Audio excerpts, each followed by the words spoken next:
नमस्कार दोस्तों, डॉक्टर जिग्नेश अरशद परमार के होम्योपैथिक क्लिनिक में आप सभी का स्वागत है। ये डॉक्टर जिग्नेश अरशद का लाइव होम्योपैथिक चैनल है। दोस्तों, आज का जो टॉपिक है हम उसके बारे में थोड़ी सी आपको जानकारी दे दें कि आज हम जो लॉकडाउन में आप कैसे भीड़ से बच सकते हैं और किस तरह से आप अपने आप को कोरोना से बचा सकते हैं, उसके बारे में थोड़ी सी जानकारी देंगे। दोस्तों, जैसे ज़्यादातर जो केसेस पाए जाते हैं, जैसे हम अहमदाबाद के रहने वाले हैं, तो जैसे हमने अहमदाबाद में ऑब्ज़र्व किया हुआ है, जो हमने नोटिस किया उसके बारे में थोड़ी सी जानकारी देंगे कि जब भी कोई चीज़ ख़रीदारी करने जाया जाता है तो उसमें देखा गया कि जैसे सपोज़ आप सब्ज़ी मंडी में गए तो सब्ज़ी मंडी वाले का जो ठेला होता है, ठेले के आसपास उसके सराउंडिंग में करीबन एक ठेले वाला खड़ा है तो उसके साथ 8 से 10 लोग एक साथ इकट्ठा हो जाते हैं और वो पूरे ठेले वाले को घेर लेते हैं। तो उन दो जो व्यक्तियों के बीच में डिस्टेंस, जो सोशल डिस्टेंसिंग जो कहा जाता है, बेसिकली बार बार जो सरकार है, हेल्थ मिनिस्ट्री है और दूसरे सभी जो ज्ञानी लोग हैं वो सभी बताते हैं कि सोशल डिस्टेंसिंग का आप ध्यान रखिए। तो दोस्तों, ये चीज़ का पूरा अभाव पाया गया है कि बहुत ही ज़्यादा भीड़ इकट्ठी हो जाती है और समझो एक ठेले के पास में करीबन 8 से 10 लोग खड़े हो जाते हैं। तो वो जो चीज़ है वो बहुत ही ख़राब चीज़ होती है। आपको क्या करना है कि आप थोड़ा सा दूर रुक सकते हैं और 2 से 3 जन मैक्सिमम एक ठेले वाले के पास रुक सकते हैं और वो भी अलग कोने कोने में रहना है, उससे ज़्यादा नहीं। ठेले वाले के बाजू में तो किसी को भी खड़े रहना नहीं है, पर ये भी बहुत ही ज़्यादा पाया गया है कि जैसे यहाँ ठेले वाला खड़ा है तो उसके एग्जैक्ट बाजू में कोई एक लेडी या जेंट्स होगा और इधर भी कोई होगा, तो इस तरह से उसको घेर लेने का कोई मतलब नहीं रहता है। तो ये एक चीज़ का अभी नहीं, वो बाद में भी ध्यान रखना होगा। अभी जैसे अहमदाबाद में बंद किया गया है कि ठेले यानी ये सब्ज़ी वाले और किराने वाले सभी का बंद कर दिया गया है, पर जब ये खुल भी जाता है और अलाउ किया जाता है, क्योंकि लंबे समय तक ये नहीं रखा जा सकता, पब्लिक को भी कुछ खाने पीने के लिए चाहिए, तो सरकार ने कुछ सोच के ये सब किया है। इसलिए आपसे ये गुजारिश रहेगी कि जब भी आप कहीं बाहर कुछ ख़रीदारी करने जाए तो सबसे पहले आप जो भी लेने जाते हैं, जैसे आप किराने की दुकान पे जाते हैं तो किराने की दुकान पे जाने पर आपको क्या करना होगा, अगर आपको लगता है कि 2-3 जन से ज़्यादा लोग वहाँ पहले से ही खड़े हुए हैं तो आप वहाँ नहीं रुकेंगे। आप अगर किराने वाला जैसे रूटीन में आपका जहाँ से लेते वही वाला है तो आप एक सीधा सा काम करेंगे, आप घर से पहले से ही अपने जो भी ज़रूरत वाली चीज़ें हैं उसका पूरा एक लिस्ट बना लीजिएगा और वो लिस्ट उसको दे के आ जाइए। या दूसरा ऑप्शन वो भी हो सकता है कि अगर आपके पास वो किराने वाला जो व्यक्ति है उसका नंबर है, मोबाइल नंबर हो, तो मोबाइल नंबर ले लीजिए, आप उसको व्हाट्सएप के द्वारा लिस्ट भेज सकते हैं और हो सकता है कि वो बंदा आपको घर पे भी उसकी सर्विसेज प्रोवाइड करे और आपका जो सामान है वो घर पर आ जाए। तो आपको ना भीड़ में रहने की ज़रूरत पड़ेगी, आपको सिर्फ वो सामान कलेक्ट कर लेना है, अपने पास ले लेना है, उसको पहले फिर अच्छे से वो पड़ा रहने दो, गर्म पानी के अंदर वो साफ़ किए बिना उसको कभी यूटिलाइज़ करना नहीं, उसका उपयोग नहीं करना है। थोड़ी देर के लिए उसको गर्म पानी में साफ़ कर लो और उसके बाद में आप भी हाथ वगैरह धो लेते हैं, फिर उसको साफ़ करना है और उसको यूटिलाइज़ करना है, उसका उपयोग करना है। थोड़ा थोड़ा करके आप उसका उपयोग करें और जितनी ज़रूरत हो उतना ही मंगवाएं। दोस्तों, सामान की यहाँ इंडिया में कोई कमी नहीं है, हर जगह सब कुछ मिल रहा है, पर आपको नहीं मिलेगा वैसा सोच के आप इतना ज़्यादा जो स्टॉक कर लेते हो वो गलत बात है। आपके स्टॉक करने की वजह से जिसको सही में ज़रूरत होती है वो व्यक्ति तक वो सामान नहीं पहुंच पाता और उसका नतीजा ये होता है कि कई लोग भूखे रहते हैं और कई लोग कोरोना से तो भले कुछ भी ना हो पर उनको भूख की वजह से कुछ भी हो सकता है। और जब भी आप बाहर निकलते हैं तो आपको मास्क पहनना है, मास्क पहन के रखें। रुमाल भी मास्क की वैसे कोई ज़रूरत नहीं होती, आप रुमाल बांध के रखोगे तो भी चलेगा, तो आप रुमाल बांध के रखें। और सबसे बड़ी बात ये है कि भीड़ में कभी भी ना जाएं। अगर आपको भीड़ दिखती है तो आप दूर रहें यानी इतना दूर रहें, कम से कम आपको 8 से 10 फीट दूर रहना है। तो अगर वो व्यक्ति जो भी है आपके सराउंडिंग में, अगर वो गलती से छींक लेता है, खांस लेता है, तो भी उसका असर आपके ऊपर नहीं होगा। तो आप अगर कोरोना फैलाने वाला कोई व्यक्ति आपके करीब में गलती से आ गया है तो भी आपको वो फैला नहीं पाएगा अगर आप दूर रहोगे तो। पर जैसे रूटीन ये एक मेंटालिटी होती है कि बहुत एक दूसरे को चिपक के लाइन लगा लेते हैं, तो बहुत गलत बात है। उसमें ऐसा ही होगा कि अगर गलती से किसी ने खांसा या छींक लिया या नाक भी साफ कर लिया, कुछ भी ऐसी हरकत की, तो हो सकता है उसके थ्रू आपको सीधे वो कोरोना के जो वायरस है कोविड-19 का जो वो आपको इन्फेक्शन लगा सकता है। आपको उस टाइम पे तो कुछ भी पता नहीं चलता, पर बाद में आपको बड़ा पछताना पड़ता है। तो आप इस तरह से वो ध्यान रखिएगा से सोशल डिस्टेंसिंग का, कि जब भी आप बाहर जाएं तो काफ़ी दूर रहें एक दूसरे से, कोई भी कारण से। और सबसे पहला तो वही रहता है, एक आपसे गुजारिश है कि स्टे एट होम का जो एक लो है एल्गोरिदम, उसको स्ट्रिक्टली फॉलो करें। जब तक आपको ज़रूरत ना हो आप घर के बाहर निकलो ही मत। अगर निकलना पड़ता है तो आप एक बार जब जाते हो, जो भी काम है पूरा उसका लिस्ट बना लो, अच्छे से उसमें सब लिख लो कि आज के दिन में मुझे इतनी सब चीज़ों की ज़रूरत है, तो पूरा लिस्ट बना लो, एक एक करके सब चीज़ों को ले लो, निपटा लो। और कोई भी जगह पे ज़्यादा ना रुके। आपको लगता है कि यहाँ मुझे टाइम ज़्यादा लग सकता है तो उसे छोड़ दीजिए और वहाँ से निकल आए। जैसे हम आपको हमारा एक खुद का एक उदाहरण देना चाहेंगे कि सुबह में जब क्लिनिक जाते टाइम हमने देखा कि ये एक जो दूध की जो दुकान होती है, शॉप थी, तो वहाँ हम गए थे। हमने देखा वहाँ पर करीबन 15-20 जैसे लोग लाइन में खड़े हुए थे। तो वहाँ पर हमने 1 सेकंड भी रुकने की गुस्ताखी नहीं की। हम वहाँ से सीधा व्हीकल टर्न मार के निकल गए। उस टाइम पे दूध था और जो लाइन काफ़ी लगी हुई थी, तो मुझे लगा कि भाई इतने टाइम तक रुकने का कोई मतलब नहीं है। हम रुकेंगे तो हम भी उसमें सहभागी हो सकते हैं कि कोरोना फैलाने का हम भी एक हिस्सा बन सकते हैं। इसलिए हमने वहाँ रुकना बिल्कुल सही नहीं समझा, हम वहाँ से निकल आए। तो जब वो क्लिनिक पे जाने वाले का टाइम था, जाते टाइम का था बात, फिर उसके बाद में जब वो हमारे क्लिनिक का टाइम जो ख़त्म हो गया, उसके वापस यानी घर पर जाने का टाइम हुआ, तो क्लिनिक से घर जाते समय हमने देखा कि वहाँ पे कोई भीड़ नहीं थी और हमें दूध लेना था। अमूल का काउंटर था, तो हमने वहाँ जाके उनसे जांच पड़ताल की, भाई हमें ये दूध चाहिए, आप दूध दोगे? तो उन्होंने बोला नहीं, दूध तो पूरा ख़त्म हो चुका है। तो ये एक चीज़ थी कि हमें दूध नहीं मिला। भले लाइन में नहीं रुकना चाहते थे तो उसका एक ये नुकसान भी हुआ कि दूध नहीं मिला।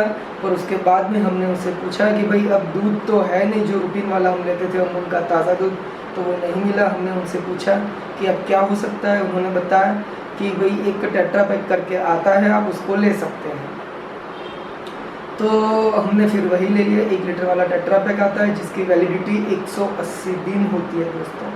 उसको ना फ्रीज में रखने की ज़रूरत है। ये एक अमूल जो बनाता है होमोजेनाइज्ड मिल्क है, जो आप चाहो तो रख सकते हैं। उसके छोटे पैक भी आते हैं 200 ml वाले, 500 ml वाले।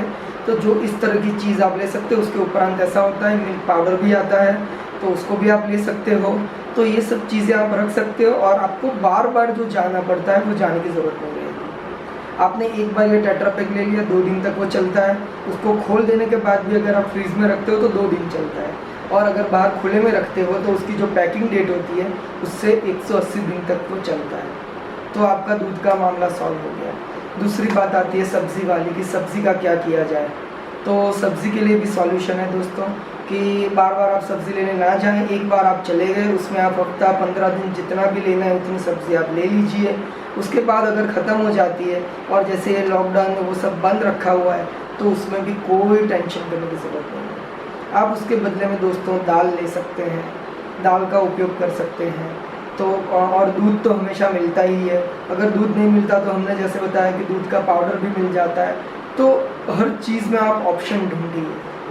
और एक एक चीज़ के लिए बाहर जाना, तो कई लोग ऐसा करते हैं कि 1-2 वो टमाटर लेके थैले में डाल के घूम के वापस आ जाते हैं। तो ये सब चीज़ें जो करते हैं उनको लगता है कि हमने घूम लिया, पर आपने अपने ही पैर पर कुल्हाड़ा मारा है दोस्तों। इस तरह से घूमने का कोई फ़ायदा होता नहीं है।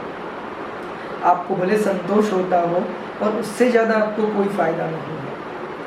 उसमें ये भी हो सकता है कि कहीं कोई कोरोना पीड़ित व्यक्ति है, जो संक्रमित व्यक्ति है, उसके अगर आप संपर्क में आ जाते हैं तो आपको भी कोरोना होने के चांसेस हाईएस्ट होते हैं।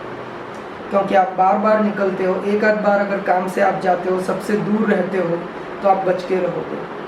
आप मास्क भी पहनते हो या रुमाल से अपने फेस को ढक के रखते हो। और एक सीधी बात दोस्तों, सैनिटाइज़र का एक बहुत ही बड़ा बखेड़ा चल रहा है अभी कि सैनिटाइज़र के पीछे दुनिया बहुत पागल है। तो दोस्तों उसकी उतनी ज़रूरत नहीं होती है। गवर्नमेंट की भी कहती है, सरकार ने, हेल्थ मिनिस्ट्री ने, सबने बताया है कि सैनिटाइज़र का सबको सैनिटाइज़र की ज़रूरत नहीं होती है। वो मेडिकल स्टाफ है जो उनके लिए ख़ास है चीज़। तो आप उसके ऊपर इतना ज़्यादा तवज्जो मत दें। आप एक छोटा सा साबुन रख ले हाथ धोने के लिए, और बार बार साबुन से हाथ धो ले, मुँह धो ले, सब कुछ आप ये जो है वो साबुन से करें। 5 रुपये में साबुन आपको मिल जाता है दोस्तों। एक छोटा सा साबुन हर कोई व्यक्ति अपने पास रख सकता है, और पानी के लिए भी एक बोतल भी रख सकता है। तो जहाँ भी वो उसको इच्छा हो, बाहर कहीं भी जाने से पहले वो हाथ धो के वहाँ पे जा सकता है, और अगर वहाँ से आ गया तो भी उससे हाथ धो सकता है। तो वो एक सिंपल सी चीज़ है, उसमें ना कोई आपको खर्चा होगा, और ना दूसरी भी एक सैनिटाइज़र का दोस्तों प्रॉब्लम हो सकता है कि सैनिटाइज़र जो भी होता है वो बेसिकली अल्कोहल बेस्ड रहेगा, क्योंकि आप जैसे हाथ में सैनिटाइज़र डालते हो, ऐसे मलते हो, थोड़ी देर में वो उड़ जाता है। तो वो क्यों उड़ जाता है दोस्तों? उसके अंदर अल्कोहल आता है, उसमें 90% से ज़्यादा अल्कोहल रहेगा, इसीलिए वो उड़ जाता है। तो दोस्तों बार बार हाथ में सैनिटाइज़र यानी अल्कोहल बेस्ड कोई चीज़ लगाने से अल्टीमेटली ये होगा कि हो सकता है आपको चमड़ी की एलर्जी हो जाए। माने आपकी स्किन में कोई डिजीज़ हो सकता है, जैसे कि वो सोरियासिस हो, एक्जिमा हो, ऐसी कोई चीज़ आपको हो सकती है। तो या दूसरी कोई एलर्जी भी हो सकती है, जैसे रिएक्शन रैशेस वगैरह होना, पूरी चमड़ी लाल लाल हो जाए, या ऐसा कोई भी प्रॉब्लम हो सकता है। तो बेहतर है आप सैनिटाइज़र का उपयोग ना करें। उसके बदले सिंपल सा 5 रुपये में या मैक्सिमम 10 रुपये में मिलने वाला साबुन जो होता है उसका आप उपयोग करें। तो उससे आप इन सब चीज़ों से बच भी पाएंगे, और साथों साथ आपका खर्चा भी बच जाएगा। प्लस उसकी जो स्मेल भी जो आती है उससे भी अच्छा लगता है, तो माहौल भी बढ़िया बन जाता है। तो इस तरह से इस चीज़ का भी ध्यान रखें। साबुन से आप दिन में जितनी बार बाहर जाते हैं उतनी बार आप हाथ धो सकते हैं। घर में भी अगर आप कहीं ऐसे कुछ टच करते हैं, बाहर की चीज़ में जैसे टच करके, या घर के करीब में कहीं टच करके आए हैं, तो हाथ धो सकते हैं।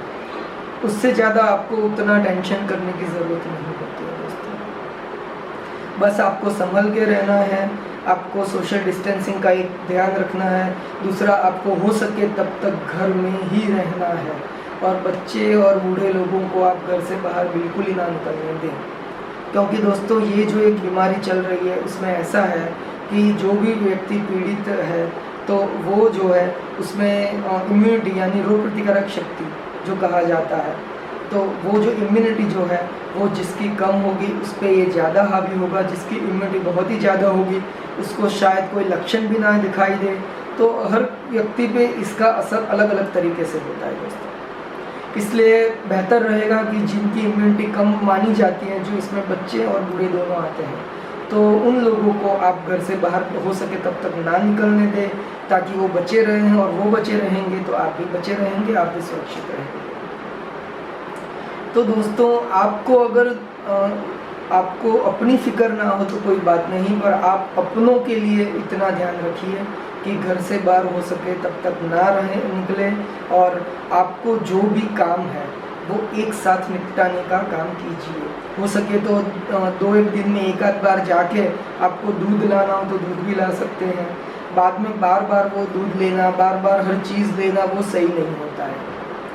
और अगर आप मेडिकल फील्ड वगैरह में हैं तो आपको मजबूरी रहती है कि आपको बाहर जाना पड़ता है, क्योंकि आपको सेवा करनी है लोगों की, और उसके बिना ये जो है हॉस्पिटल या क्लिनिक्स या वगैरह वो चालू नहीं रहेगा तो बहुत ज़्यादा लोगों को बीमारी होगी, वो बढ़ भी सकता है। इसलिए अगर मेडिकल फील्ड में आप हैं तो आपके लिए वो ज़रूरी है, तो आप जाएं। पर उसके सिवा जो भी व्यक्ति हैं वो स्पेशली एक आप सभी से एक हाथ जोड़ के विनती है कि ज़रूरत ना हो तो बाहर ना निकलो। आपको लगता है कि इसके बिना सही में चल नहीं सकता है, तभी आप बाहर जाएं और वो लेके तुरंत वापस आ जाएं। और फिर भी अगर आपको लगता है उस टाइम पे भीड़ है तो आप कुछ भी दूसरी चीज़ से भी चला सकते हैं। अगर आपको कुछ भी नहीं मिलता है तो भी, जैसे वो जैन लोग होते हैं वो उपवास करते हैं दोस्तों, तो उसमें वो लोग पानी शरबत ऐसी सब चीज़ों से ही पूरा दिन निकाल देते हैं। तो हम भी ऐसा कुछ कर भी सकते हैं। परिस्थिति जो भी है उस हिसाब से हमें रहना सीखना पड़ता है। जितना हम कम चीज़ों का उपयोग करेंगे उतना हम शांति से रह पाएंगे, दूसरों को शांति से रख सकेंगे, हम भी सुरक्षित रहेंगे, दूसरों को भी सुरक्षित रख सकते हैं। तो दोस्तों आपकी एनर्जी डाउन ना हो उसके लिए एक सिंपल सी चीज़ हम बताते हैं जिसे घोल कहा जाता है। तो उसमें आपको क्या करना होगा, 1 गिलास पानी लेना है, उसको अच्छे से उबाल देना है, उसके अंदर आपको 2 चम्मच चीनी डाल देने की और चुटकी भर नमक डाल देने की। इतना जो आप डाल देते हो अच्छे से उसको मिला के पी लो। दिन में अगर आप 3 से 4 गिलास ये चीज़ पी लेते हैं और बाद में आप सादा पानी पीते हैं तो दोस्तों हमारा ये मानना है कि आप अगर दूसरा कुछ भी खाना ना भी खाएं तो आपकी एनर्जी डाउन नहीं होगी, क्योंकि आपको अगर कुछ काम करना है तो आपकी कैलोरी यूटिलाइज होती है।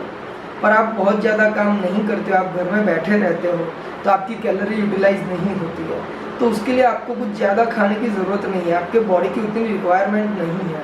तो फालतू में सब बैठे बैठे अंदर डालते रहना वो भी सही नहीं है, क्योंकि आप अगर ऐसे ही कंटिन्यूस खाते रहो तो आपका वज़न भी बढ़ जाता है। इसलिए इन सब चीज़ों का ध्यान रखें कि खाने में भी जितनी ज़रूरत हो उतना ही है, और सभी चीज़ों का स्टॉक करने की आदत अगर आपको है तो बंद कर दीजिए, उसकी कोई ज़रूरत नहीं है। यहाँ जो इंडिया में एटलीस्ट ऐसी कोई टेंशन वाली बात नहीं है, सभी चीज़ें मिल रही हैं।